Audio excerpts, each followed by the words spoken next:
En aquel tiempo dijo Jesús a sus discípulos esta parábola. Un hombre, al irse de viaje, llamó a sus empleados y los dejó encargados de sus bienes. A uno le dejó 5 talentos de plata, a otro 2, a otro 1, a cada cual según su capacidad. Luego se marchó.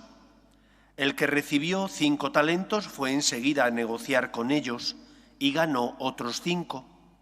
El que recibió 2 hizo lo mismo y ganó otros 2. En cambio, el que recibió 1 hizo un hoyo en la tierra y escondió el dinero de su señor.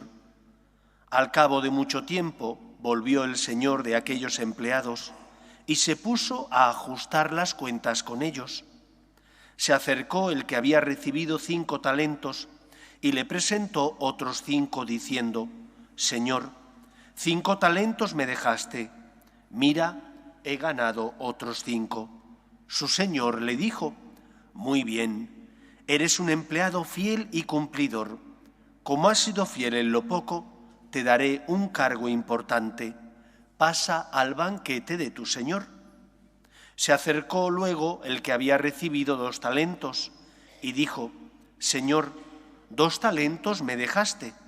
Mira, he ganado otros 2. Su señor le dijo: Muy bien, eres un empleado fiel y cumplidor. Como has sido fiel en lo poco, te daré un cargo importante. Pasa al banquete de tu señor.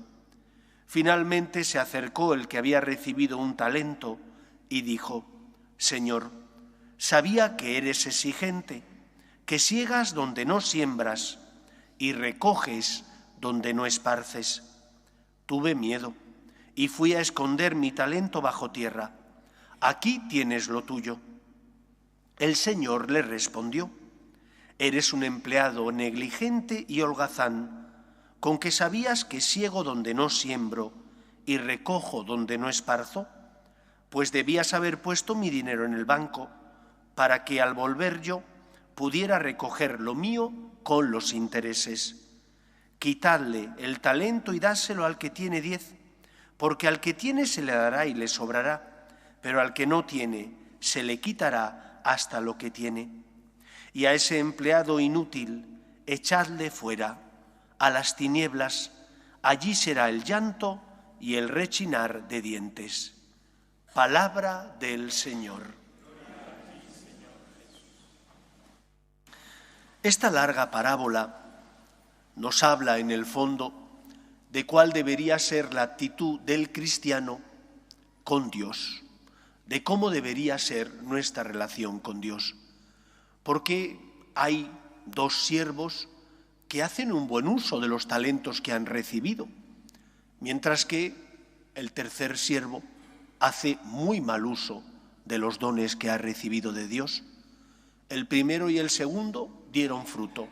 Uno dio 5 y el otro dio 2. Multiplicaron lo que habían recibido, mientras que el último simplemente devolvió aquello que había recibido después de largo tiempo y sin los intereses adecuados. Llevado eso a nuestra vida, ¿qué nos quiere decir el Señor? Porque muchas veces hay que intentar ahondar un poco más de lo que dicen las palabras. No solo es que el Señor te ha dado unos dones y tienes que dar cuenta de ellos, eso también, pero el Evangelio dice mucho más. El Evangelio nos habla de qué relación Dios quiere tener con nosotros. ¿Cuál es la relación que tiene con su Señor el empleado inútil y negligente? Es una relación basada en el miedo. No se siente agradecido por lo que ha recibido. Al contrario, lleva esa relación con su Señor, eso que el Señor le ha concedido, lo lleva como una carga, como una pesadez. Si no se lo hubiera dado, mejor. Porque el Señor le ha complicado la vida. Mejor que el Señor no le hubiera encargado nada. Habría tenido una vida más cómoda, con menos preocupaciones.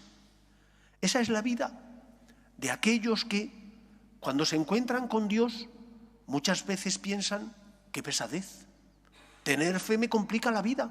Mejor no hubiera tenido fe, porque si no hubiera tenido fe, habría podido hacer lo que hubiera querido.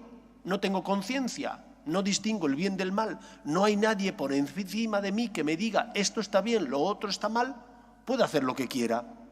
Aquello que decía Dostoyevsky, si Dios no existe, todo está permitido. ¿Y cuánto lo vemos esto, por ejemplo, en política? ¿Y cuánto lo estamos sufriendo ahora los españoles? El fin justifica los medios. ¿Por qué? Porque lo importante es mi fin, aunque los medios no sean legítimos. El empleado holgazán y negligente no se sentía dichoso por el encargo que su señor le había hecho. Tenía miedo de su señor. ¿Y cuántos cristianos hay que viven su relación con Dios no desde el agradecimiento, no desde sentirse afortunados porque se han encontrado con Dios, con un Dios que les quiere y que les ama, sino que lo viven como una pesadez, como una carga? ¡Qué fastidio tener que ir a misa! ¡Qué fastidio, porque tengo conciencia, tener que hacer lo que mi conciencia me dice! ¡Qué fastidio tener que amar a mi prójimo, poner la otra mejilla! Jesús se revela especialmente contra los fariseos. Los fariseos eran cumplidores estrictos de la Torá, de la ley. ¿Qué es lo que hicieron mal? Redujeron el judaísmo a una mera religión ritual, cumplir una serie de ritos y normas, quedar tranquilos y justificados. Pero ellos no ponían el corazón, ellos no amaban. Sentían que con cumplir las normas les bastaba. Con ir al templo y ofrecer el diezmo era suficiente. Y cuando Cristo les dice que tienen que poner la otra mejilla, que tienen que tener misericordia del que sufre, que de igual manera que ellos sí se saltan la ley para dar de comer o de beber al burro, porque en sábado el burro tiene que comer y beber, ¿cómo no van a tener misericordia del que sufre también en sábado y ayudarle? Cuando Jesús les dice eso, aquello que Cristo les pide les descoloca, les saca de su zona de confort, les complica la vida, como el siervo malvado. Este también se sintió complicada su vida porque el Señor le confirió una misión, le dio unos bienes que tenían que dar fruto. Pero es que además de ser un ingrato, este señor tenía miedo. ¿Y cuántos hay que se acercan a Dios por miedo, pero no por amor? Por miedo al infierno, aunque ya muy pocos creen en él, pero por miedo al infierno. No vaya a ser que exista el infierno, pues voy a confesarme. No vaya a ser que exista el infierno, voy a ir a misa. No vaya que el Señor me condene si de verdad existe. Un cristiano no puede actuar ni por miedo, ni tampoco puede reducir el cristianismo a una mera religión ritual, ni tampoco por interés. ¿Qué es lo que nos enseña la parábola? Lo primero que nos enseña la parábola es a examinarnos nosotros. ¿Qué siervo soy yo? ¿Soy un siervo que se siente afortunado porque se ha encontrado con Dios? ¿Soy una persona que se siente dichosa porque siente el amor de Dios y sabe que su pecado ha sido perdonado? ¿O por el contrario, busco una religión cómoda, ritual, donde solamente cumplo una serie de ritos, pero eso no me exija cambiar de vida en la calle? Eso no me exija vivir unas normas distintas a las que vive gran parte de las personas que no tienen fe. El fin justifica los medios. Yo tengo que vivir así porque todos viven así. ¿Cómo no voy a vivir yo así? Un cristiano no puede vivir de esa misma manera. Pero eso te complica la vida. Pero eso hace que tengas que comportarte de otra forma, que tengas que ser una persona que tienes valores, una persona íntegra, una persona que porque distingue el bien del mal intenta evitar lo malo y hacer lo bueno. ¿Que es una complicación? Claro que sí, porque te exige esfuerzo y sacrificio, debido a que el pecado original, esa espina que tenemos clavada, a veces nos induce a no hacer lo bueno, ni lo bello, ni lo perfecto. Pero no estamos solos, contamos con la ayuda de la gracia de Dios. Por lo tanto, un cristiano tiene que tener con Cristo una relación basada en el amor, en el agradecimiento, en la gratitud que nace de sentirte afortunado porque Dios te ama y te ha encomendado nada más y nada menos que la tarea de corresponderle, de amarle, de ser luz en medio del mundo, porque vives ese agradecimiento que tiene que iluminar tu vida y a los que pasan por tu vida. Cristo no quiere que vivas como vivían los fariseos, que vengas a misa para cumplir, que cumplas una serie de normas para quedar justificado. El Señor desea que le ames. Y porque le amas, vienes a misa. Y porque le amas, cuando no comprendes lo que el Señor te pide, haces un acto de fe, de confianza y haces caso a lo que Él dice, siendo dócil a su voluntad.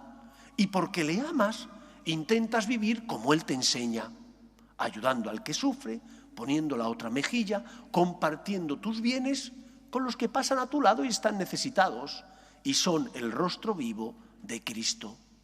Primera actitud, por tanto, que deberíamos tener, la actitud de aquella persona que, no como el siervo inútil, se siente feliz, dichoso y contento porque el Señor se ha hecho el encontradizo en su vida. Dichoso y contento porque el Señor le ha dado el don de la fe. Y ese don de la fe cambia tu vida, te hace ver la existencia con otros ojos y te hace tener esperanza, la esperanza de la vida eterna. En segundo lugar, tampoco un cristiano puede vivir con miedo su relación con Dios. Yo puedo entender que aquellos que creyeron en las mitologías griegas o latinas pudieran temer a la divinidad, a esos dioses de los que hablan esas mitologías que bajaban a la tierra a jugar con los hombres. Pero temer al Dios cristiano, al Dios Padre que envía a su Hijo al mundo, que sin dejar de ser Dios, su Hijo asume nuestra condición humana y muere en la cruz para pagar la deuda contraída por nuestro pecado. ¿Cómo voy a tener miedo a Dios? Al contrario, con Dios me siento seguro, con Dios me siento tranquilo, porque Él ha pagado la deuda contraída por mi pecado. No puedo tener miedo ante la muerte, porque sé que la muerte solo es la puerta que da acceso a la vida eterna y que por lo tanto, cuando pase de este mundo al otro, me encontraré con mi Padre Dios, que me quiere y me ama. A lo mejor tengo miedo porque no estoy amando, ni dando la respuesta que el Señor espera, porque sabiendo lo que el Señor quiere, estoy siendo un mal siervo. Entonces sí, tienes que temer a Dios, porque eres un pecador que no quieres cambiar. Pero un pecador que quiere cambiar, un pecador arrepentido, que somos nosotros los que tropezamos a pesar de luchar, pero porque creemos en la gracia, volvemos a confesarnos, rezamos y lo volvemos a intentar, un pecador así no puede tener miedo a Dios. Al contrario, se siente seguro de que Cristo, que es nuestro abogado defensor, ya ha pagado la deuda contraída por nuestro pecado. El siervo inútil ni era agradecido y vivía con miedo su relación con el Señor. ¿Y cuántos cristianos ni son agradecidos ni viven como una liberación su relación con el Señor, sino con miedo y con temor? Temer al Dios de la Encarnación, temer al que se hace pobre y nace pobre en Belén para redimirnos y salvarnos. Con Él nos sentimos como en familia porque nos ha adoptado como hijos. Con Él nos sentimos seguros porque Él pagó la deuda contraída por nuestro pecado. Pero ahora bien, el Señor espera una respuesta.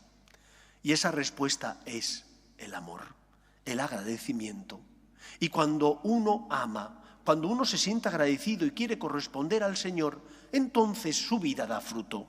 Unos darán el 30, otros el 60, otros el 100 por uno. Porque cuando uno corresponde al Señor amando, la gracia del Señor hace que de su corazón broten esas buenas acciones que son testimonio del amor de Dios. Y ahora sí, tercera enseñanza del Evangelio, revisa los dones que has recibido, los talentos que el Señor te ha concedido, porque te los concedió para tu bien, pero también para que tú fueras instrumento suyo como miembro de la Iglesia y construyeras un mundo más justo y un mundo mejor. Y alguno dirá, ¿y yo qué voy a hacer? ¿Estás amando a Dios? Seguro que entonces, fuera de la Iglesia, eres testimonio por la integridad de tus costumbres, porque intentas cumplir con tu horario laboral, con tus deberes, porque intentas educar a tus hijos cristianamente, porque cuando hay problemas en el matrimonio perdonas, buscas solución en lugar de buscar la solución más rápida pero menos buena, que es la de la ruptura o la separación, estoy seguro que darás fruto. El fruto al que el Señor tiene derechos. Esto es algo que no acabamos de comprender. Dios es el Señor de tu vida, porque te creó por amor, te hizo a su imagen y semejanza, y por amor te elevó a la condición de hijo. Pero no por ello no por ello ha perdido su condición de Señor. Sigue siendo el Señor. Y por lo tanto, tú tienes deberes para con Él. Aunque no me apetezca venir a misa, porque tenga ciertas dificultades, he de hacer lo posible, no por no pecar. Ese es un acto cicatero, ese es un acto raquítico. Ahí no hay amor. Vengo por amor a Él, no por no pecar. Aunque esté cansado, tengo que venir porque Él me espera. Aunque no comprenda lo que me pide, tengo que hacerlo porque me fío de Él. Es mi Señor y no hay mejores manos que la suya y no hay mejor voluntad que la suya para ser feliz. Por lo tanto, queridos amigos, examinemos nuestra vida. ¿Qué siervo estamos siendo? ¿Estamos siendo el siervo inútil que no quiso invertir el talento que el Señor le concedió? Una, porque no era agradecido. Dos, porque tenía miedo del Señor. ¿Qué siervo estamos siendo? ¿Y qué fruto están dando los dones que el Señor nos ha concedido? Cuando el Señor nos llame a su presencia, nos va a pedir cuenta de los bienes materiales e inmateriales que recibimos, de los bienes materiales y de tu fe, de tu alegría, de tu esperanza. ¿Qué estás haciendo con ellos? ¿Estás ayudando o solo te estás ayudando a ti?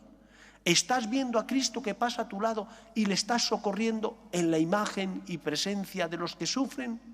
¿O por el contrario te dirá el Señor, lo siento, no te conozco, porque tuve hambre y no me diste de comer?